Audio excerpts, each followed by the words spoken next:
IT 신 아신 여러분 안녕하십니까?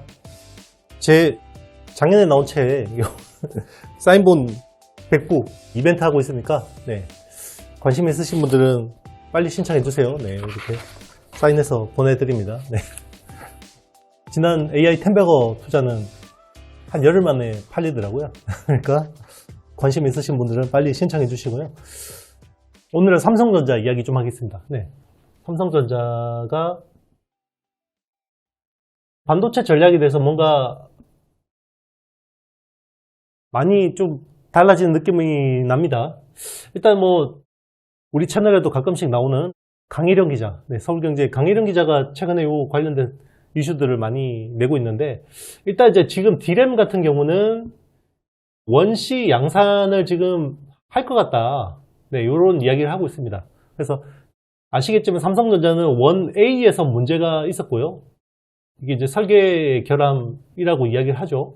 문제가 있었고, 요게 이제 1A에서 1B를 건너뛰고 1C로 가는, 직행하는 지금 승부수를 던졌는데, 기존의 양산 수율이 20-30% 수준에서 요게 이제 최근에 50에서 한 70%까지 올라왔다. 그래서 이걸 가지고 P4, 평택 P4에 이제 월 8만 장 정도 캐파를 투자를 하려고 하고 있고, 그리고 화성 17 라인에도 한 월 1만 5천 장 정도 지금 전환 투자, 테크 마이그레이션을 하려고 한다. 그래서 거의 지금 토탈 한 9만 5천 장, 이 정도 지금 캐파를 하려고 한다. 이렇게 이야기를 하고 있습니다. 그래서 일정이 생각보다 좀 이쪽은 좀 속도가 나는 것 같고요. D램 쪽은 이제 속도가 나는 것 같고. 이 원C 같은 경우는 사실 DDR5도 지금 중요하지만 결국 더 중요한 게 HBM4죠. 지금 HBM3까지는 사실 삼성전자가 너무 못했기 때문에 HBM4부터 이게 이제 중요하다고 생각을 하고 있는 거고, 이와 반해서 SK 하이닉스는 좀 다소 다른 행보를 보이고 있습니다. 그래서 원C 양산을 지금 요거를 이제 지연하려고 하고 있습니다. 그러니까 이게 기술적인 문제는 아니에요. 왜냐하면 개발을 완료했고요. 이미 작년에 완료했습니다. 작년 가을에 완료를 했기 때문에 양산을 하는데 크게 문제가 없어요. 근데 지금 1B만으로도 충분히 시장 대응을 할 수 있다. 최근에 HBM 수주 산황을 보면 아시겠지만 SK하이닉스 같은 경우는 HBM4에 대한 가격 프리미엄이 HBM3E 대비 40%까지 이야기가 나옵니다. 저는 이제 원래 한 당초 20% 정도를 전망을 했는데, 지금 글로벌 IB나 이런 쪽 이제 보고서에서 나오는 걸 보면 지금 40% 프리미엄을 이야기하고 있기 때문에, 자, 1B를 하는데도 지금 이 정도 프리미엄이 있다는 거는 공급 의의가 여기에 확실하게 있다는 거죠. 최근에 지금 오늘도 외국인들이 하이닉스를 거의 7% 급등시키면서 지금 물량 땡기고 있는 것도 다 여기에 있다고 볼 수 있는 거죠. 그러니까 이제 삼성 입장에서는 지금 빨리 이거를 전영현 부회장 오고 나서 가장 심혈을 기울이는 쪽이 이쪽이기 때문에 여기에 대해서 이제 캐펙스 흐름이 좀 이제 빨라지는 추세인데, 참 이게 안타까운 게, 그러면 여기 소부장 관련주들이 좀 움직여야 되잖아요. 삼성 쪽에 이제 밸류 체인들이 안 움직이는 것 같습니다. 별로 안 움직이는 것 같고, 제가 보기에 이 변수가 거의 주가에 주는 영향은 별로 없는 것 같아요. 그러니까 그동안 삼성이 워낙 이야기했다가 안 되는 경우가 워낙 많아가지고 시장에서도 그렇게 별로 이거를 이렇게 긍정적으로 받아들이고 있는 것 같지는 않습니다. 아직까지는. 좀 더 지켜봐야 되긴 하겠지만요. D램, 그러니까 메모리는 삼성전자의 현재죠. 삼성전자의 미래는 어디 있습니까? 삼성 파운드리에 있죠. 파운드리에. 파운드리에 있습니다. 그래서 지금 삼성 파운드리가 분기당 거의 한 2조 원 수준의 적자를 내고 있잖아요. 지금 그래서 이 적자를 줄이는 게 매우 중요한 상황인데, 최근에 이제 삼성 파운드리 쪽은 오히려 이제 기술 경쟁보다는 내실 쪽으로 지금 초점을 맞추는 것 같습니다. 그래서 내실이라고 하면 최근에 이제 1.4나노 개발 일정을 이제 지연시키기로 했고요. 이것도 이제 강일영 기자의 취재 소스에 따르면 그런 거고, 지금 2나노에 올인하고 있답니다. 그러니까 여기 수율 높이는데 완전히 그냥 올인하고 있고, 자, 이제는 TSMC하고 경쟁하고 이런 욕심 안 내는 것 같아요. 그러니까 철저한 2등 수성 전략. 요게 이제 중요하다라고 생각하는 것 같고요. 그래서 2나노에서 무조건 뭔가 원시 디램 못지않게 2나노에서 뭔가를 보여줘야 된다. 이게 결국 뭐가 중요하냐면 엑시노스 2600 있죠? 요게 성공해야 됩니다. 요게 갤럭시 S26에 들어가잖아요. 여기에 이제 AP를 들어가는 건데, 자, 이거를 2500에 못 들어갔잖아요. 갤럭시에. 그러니까 이제 이거를 무조건 성공시켜야지 이제 삼성 파운드리도 사는 거고, 시스템 LSI도 사는 거죠. 자, 둘 다 이게 무조건 돼야 되니까 2나노 지금 수율이 워낙 중요하죠. 그런데 지금 수율이 20%에서 30%밖에 안 되는 상황인데, 지금 TSMC는 이게 거의 뭐 수율 잡는데 지금 도사입니다. 네, 거의 수율이 굉장히 안정화되고 있기 때문에.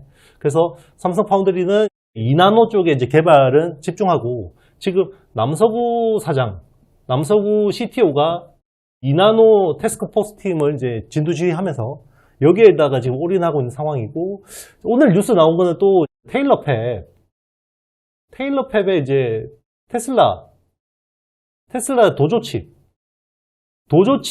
요거를 2나노로 양산하는 프로젝트를 진행하고 있다. 요게 이제 또 언론의 뉴스를 통해서 나왔고, 그리고 지금 제일 중요한 게 테슬라 패키지 딜은 제가 이제 안석형 기자하고 계속해서 이야기를 해왔었고, 그리고 이제 지금 퀄컴의 이제 일부 칩 물량을 또 가져오는 게 지금 굉장히 중요한 사안이죠. 그러니까 테슬라하고 퀄컴 둘 중에 하나라도 무조건 잡아야 되는 거고요. 그리고 엑시노스는 무조건 성공시켜야 되는 거죠. 이게 이제 지금 삼성전자의 현재는 디램이 있고 미래는 파운드리 있는데 이런 상황이다. 그러면 수혜주는 어떻게 봐야 되냐? 네, 일단 수혜주를 보면요. 지금 시장에서 움직이는 걸 보면 디램 쪽은 그렇게 별로 안 움직이는 것 같아요. 네, 요걸로 투자한다고 해서 뭐 그냥 소부장주 관련주들이 삼성 이 모멘텀을 움직이는 건 별로 없는 것 같고, 오히려 파운드리 쪽은 조금 움직이는 것 같아요. 왜냐면 이제 삼성 파운드리는 아시겠지만 소버린 AI하고 직결돼 있잖아요. 사실 지금 이재명 대통령이 후보 시절에 삼성 이재용 회장하고 만나서 독대를 했었고요, 그때. 그래서 이제 그때 파운드리에 대한 이야기를 많이 했었을 것 같고, 그게 결국 지금 2나노는 무조건 성공시켜야 된다라는 배경 중에 하나가 아닐까 저는 추정합니다. 왜냐면 AI, ASIC 쪽을 보면 결국 엔비디아 GPU 5만 장하고 국내 AI, ASIC이 제일 중요한데 여기 퓨리오사 AI잖아요. 그리고 이제 리벨리온. 자, 이런 칩들이 결국 삼성 파운드리에서 생산이 돼야지 낙수 효과가 있는 겁니다. 그죠? 여기는 이제 비상장이니까. 그러면 결국 DSP나 IP 쪽을 또 이제 결국 봐야 되는 거고요. 그리고 오늘 보면 삼성 파운드리가 지금 고객 수주 확보에 지금 모든 전력을 기울이고 있고, 기존에 원래 25년 당초 캐펙스 전망이 원래 10조 투자하기로 했다가 이걸 5조로 절반 반토막이 났죠. 그러면 여기 관련된 소부장주들이 안 좋아야 되는데 오히려 이쪽은 더 반응을 하고 있습니다. 그래서 오늘 지금 날짜 6월 24일자 화요일인데요. 보면 이제 두산 테스다나 그리고 하나마이크론 같은 이제 오삿 업체들이 일단 주가가 좀 움직이고 있고요. 물론 이제 어제 새벽에 이란 이스라엘 이제 휴전 이슈가 있기는 했습니다만은, 그리고 이제 여기에 또 관련된 DSP하고 IP 쪽 기업들은 지금 가온칩스나 칩셋 미디어, 에이지글랜드 같은 회사들, 오히려 이런 쪽이 이제 움직이는 것 같아요. 예, 그래서 디램 쪽은 지금 굉장히 좋은 호재성 이슈가 나왔는데도 불구하고 안 움직이고, 오히려 지금 캐펙스를 반토막을 냈는데도, 자, 이게 현실적이라고 생각하는 것 같아요, 시장이. 참 시장이 냉정하죠. 그래서 이런 쪽이 지금 움직이는 흐름이다. 그래서 삼성전자 수혜주의 좀 결이, 저는 이제 항상 말씀드렸습니다만 메모리 쪽에 당장 모멘텀은 기대할 게 없고, 저는 오히려 파운드리 쪽을 계속 봐야 된다. 결국 소버린 AI 쪽에서 삼성 파운드리가 마지막 키를 가지고 있다, 이렇게 이야기를 했었는데요. 결국 좀 더 지켜봐야겠죠. 아직까지 뭐 이제 SK 하이닉스 상승폭에 비하면 너무 갈 길이 멀기 때문에. 그래서 이런 것들 한번 지켜보시면서 여러분들 투자에 잘 참고하시면 좋겠습니다. 네, 어쨌든 지금 AMD에 최근에 이제 AMD 주가가 굉장히 분위기가 좋은데요. AMD하고 이제 마벨 테크놀로지가 좀 최근에 이제 미국 반도체 쪽에서 분위기 좋은데, 이게 MI 350 시리즈하고 MI 400 시리즈가 좀 분위기가 좋은 것 같습니다. 아시겠지만 뭐 AMD의 AI 가속기 점유율이 한 자릿수밖에 안 됩니다. 10% 이내거든요. 그럼에도 불구하고 요 시리즈는 좀 쓸만한 것 같다. 이런 평가가 있고, 여기에 HBM3 12단. 여기 이제 공급으로 이제 삼성전자하고 마이크론이 들어가기로 했죠.